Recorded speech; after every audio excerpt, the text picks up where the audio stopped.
Olá pessoal, bem-vindos ao nosso canal A História Bíblica da Criação. Já falamos sobre o dia criativo e sua relação com o tempo em Gênesis 1, e mais recentemente sobre o dia comum e sua relação com a morte no tempo em que vivemos. Hoje vamos falar do dia cultico e sua relação com a vida sob a lei de Moisés. Conforme temos visto, a utilização do plano cartesiano permite-nos dividir e referenciar as narrativas nos 5 primeiros livros bíblicos, de acordo com uma estrutura de referências identificada no conjunto dos textos da lei de Moisés. O plano é obtido com o cruzamento de 2 eixos perpendiculares divididos pelo primeiro pecado, resultando em quadrantes distintos. O eixo vertical, Y, apontando para cima, indica a proximidade e o favor divinos, e para baixo, afastamento e desfavor. O eixo horizontal, X, do lado esquerdo, se desenvolve no tempo anterior ao pecado, e à direita refere-se ao tempo posterior ao pecado. O quadrante azul é marcado pela santidade em Gênesis 1 e 2, narrada antes do pecado. O quadrante vermelho se caracteriza pela perda da santidade, tendo início após o pecado. E, por fim, o quadrante roxo aponta para o retorno à santidade, oferecida no cumprimento da lei a partir do êxodo do Egito, que temos chamado de sistema criação em azul, sistema de criação em vermelho e sistema instrução em roxo. Muito bem, depois do pecado e da morte, da perda da santidade, da expulsão do paraíso e do descanso da presença de Deus, o termo santidade não será mais empregado no livro de Gênesis. Por outro lado, palavras como santo, santidade e santuário serão citadas em torno de 200 vezes nos demais livros da lei de Moisés.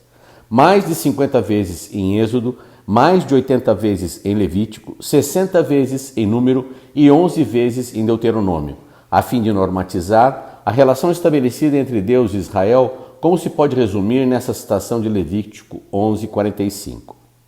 Eu sou o Senhor, que vos faço subir da terra do Egito, para que eu seja vosso Deus. Portanto, vós sereis santos, porque eu sou santo. E ao considerar novamente a condição de santidade, distingue-a de outras condições incompatíveis com ela, como se encontra em Levítico 10:10, para fazerdes diferença entre o santo e o profano, entre o imundo e o limpo. Estabelecendo ainda que coisas santas não devem ser profanadas, como descrito em Números 18:32. E não profanareis as coisas sagradas dos filhos de Israel, para que não morrais. E dentre as impurezas, lista-se, por exemplo, a morte de animais imundos e também o toque no cadáver de animais não imundos, como se encontra em Levítico 11. Todo animal quadrúpede que anda na planta dos pés vos será por imundo. Qualquer que tocar o seu cadáver será imundo até a tarde. E, se morrer algum dos animais de que vos é lícito comer, quem tocar no seu cadáver será imundo até a tarde. Esta proibição de contato com a morte, contaminando a santidade, se estende também ao cadáver de humanos, conforme se vê em Números 19:13. Todo aquele que tocar em algum morto, cadáver de algum homem, e não se purificar, contamina o tabernáculo do Senhor. Essa pessoa será eliminada de Israel, porque a água purificadora não foi aspergida sobre ele. Imundo será. Está nele ainda a sua imundícia. E na instalação do santuário, estabelece que a tenda da congregação também deve ser alvo de expiação, porque se localiza em meio às impurezas da comunidade, como encontramos em Levítico 16:16. Assim, fará expiação pelo santuário por causa das impurezas dos filhos de Israel, e por causa das suas transgressões e de todos os seus pecados. Fará o mesmo pela tenda do encontro que está com eles no meio das suas impurezas. Indica, igualmente, que determinados animais são imundos e, mesmo vivos, não devem ser tocados, a fim de preservar a santidade, como se vê em Levítico 11:26. Todo animal que tem unhas fendidas, mas o casco não dividido em 2 e não rumina, vos será por imundo. Qualquer que tocar neles será imundo. Também ficam incluídas nesta lista de impurezas doenças humanas, como se descreve em Levítico 13:15. O sacerdote lhe examinará a praga na pele. Se o pelo na praga se tornou branco e a praga parecer mais profunda do que a pele da sua carne, é praga de lepra. O sacerdote o examinará e o declarará imundo. Falai aos filhos de Israel e dizei-lhes: qualquer homem que tiver fluxo de sua carne será imundo por causa do seu fluxo. E ainda impurezas que podem acometer objetos inanimados, verificadas, por exemplo, na parede das casas, como se descreve em Levítico 14, 35, 36.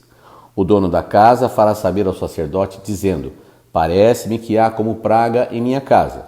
O sacerdote ordenará que despejem a casa antes que venha para examinar a praga, para que não seja contaminado tudo o que está na casa.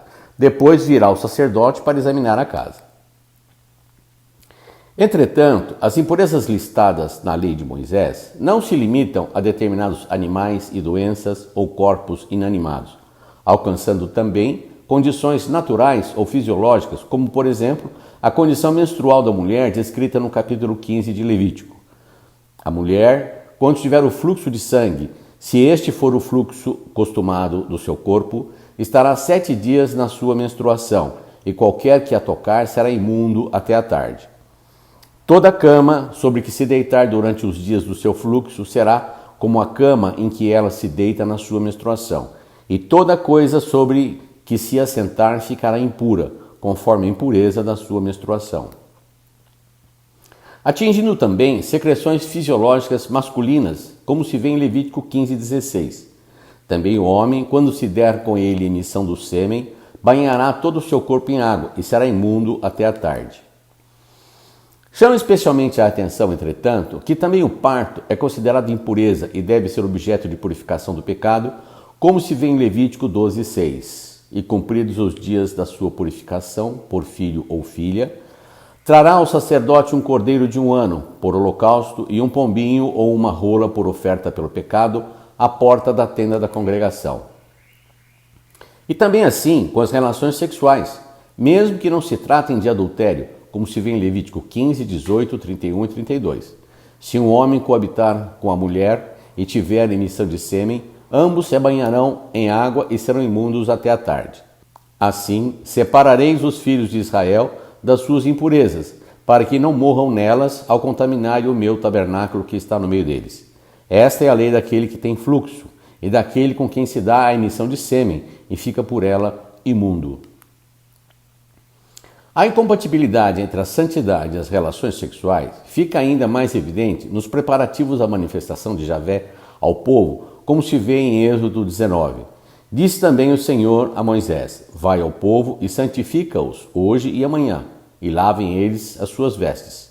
Então Moisés desceu do monte ao povo e santificou o povo, e lavaram as suas vestes. E disse ao povo: estai prontos ao 3º dia, e não chegueis à mulher. Porque tais declarações, a partir do Êxodo, afrontariam tão severamente as declarações de Gênesis 1 e 2, quando a sexualidade e a procriação foram criadas e abençoadas por Deus, justamente com a finalidade de serem fecundos e multiplicarem-se para encher a terra? Se não, vejamos: criou Deus, pois, o homem à sua imagem, a imagem de Deus o criou. Homem e mulher os criou. E Deus os abençoou e lhes disse: sede fecundos, multiplicai-vos, enchei a terra e sujeitai-a. Por isso, deixa o homem pai e mãe e se unem à sua mulher, tornando-se os dois uma só carne. A resposta para esta pergunta pode ser encontrada no Novo Testamento, quando Paulo diz em Gálatas 3: mas a Escritura encerrou tudo debaixo do pecado, para que a promessa pela fé em Jesus Cristo fosse dada aos crentes. Ou ainda, como diz o mesmo Paulo em Romanos 5,12: portanto, assim como por um só homem entrou o pecado no mundo e pelo pecado a morte, assim também a morte passou a todos os homens, porque todos pecaram. Ou seja, o pecado não seria apenas uma condição que herdamos de nossos pais. Porém, muito mais do que isso, o pecado trouxe a morte, e o que a lei de Moisés insiste em reafirmar é que a morte é completamente incompatível com a santidade. No plano cartesiano, essa oposição entre santidade e pecado fica facilmente demonstrada. O quadrante azul, vigente na santidade, ocorre antes do pecado e da morte. O quadrante vermelho, sem santidade, separado e em oposição a ela, ocorre depois do pecado e da morte.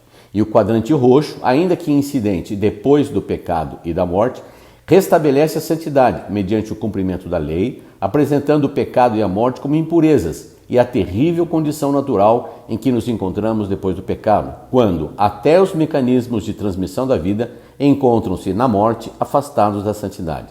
Mas sobre isso falaremos nos próximos vídeos.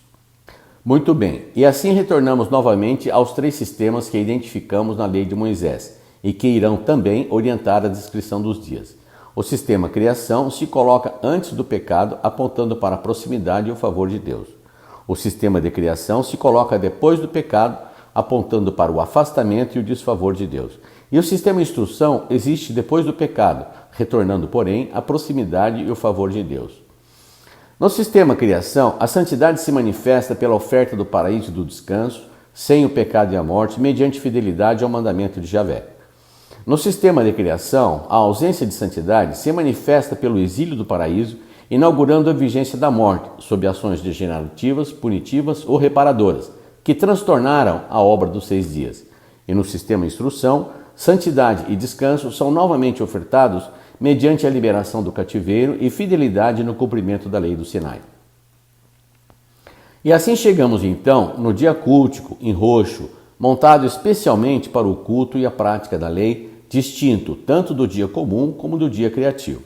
Se no dia comum em vermelho a claridade é contada antes da noite, sem realçar qualquer segmento, e a manhã, citada antes da tarde, inicia o período de 24 horas, no dia cultico ocorre o inverso. O dia de 24 horas é iniciado pela tarde, permitindo citar a tarde antes da manhã, e a noite, mais valorizada que a claridade, porque emoldurada pelos crepúsculos da tarde e da manhã, é contada antes da claridade. Com relação ao dia criativo em azul, ainda que ambos, dia criativo e cultico, coloquem a noite antes da claridade, no dia criativo é a claridade que é mais valorizada, porque a noite não é citada no fechamento descritivo de cada um dos 6 dias.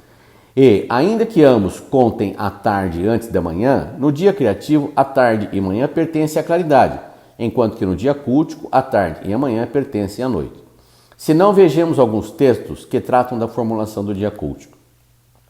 Chama especialmente a atenção na composição do dia cultico a ênfase nas tardes e manhãs, com a tarde citada antes da manhã, como se descreve em Êxodo 27. Na tenda da congregação, fora do véu, que está diante do testemunho, Arão e seus filhos a conservarão em ordem, desde a tarde até pela manhã, perante o Senhor. Estatuto perpétuo será este a favor dos filhos de Israel pelas suas gerações. Ou em Êxodo 16, e o Senhor disse a Moisés: Tenho ouvido as murmurações dos filhos de Israel. Dize-lhes: Ao crepúsculo da tarde comereis carne, e pela manhã vos fartareis de pão, e sabereis que eu sou o Senhor vosso Deus. À tarde subiram codornizes e cobriram o arraial. Pela manhã jazia o orvalho ao redor do arraial. Valorizando-se a noite emoldurada entre a tarde e a manhã, como em Êxodo 12. E o guardareis até o 14º dia deste mês, e todo o ajuntamento da congregação de Israel o emolará no crepúsculo da tarde. Naquela noite comerão a carne assada no fogo, com pães asmos e ervas amargas a comerão.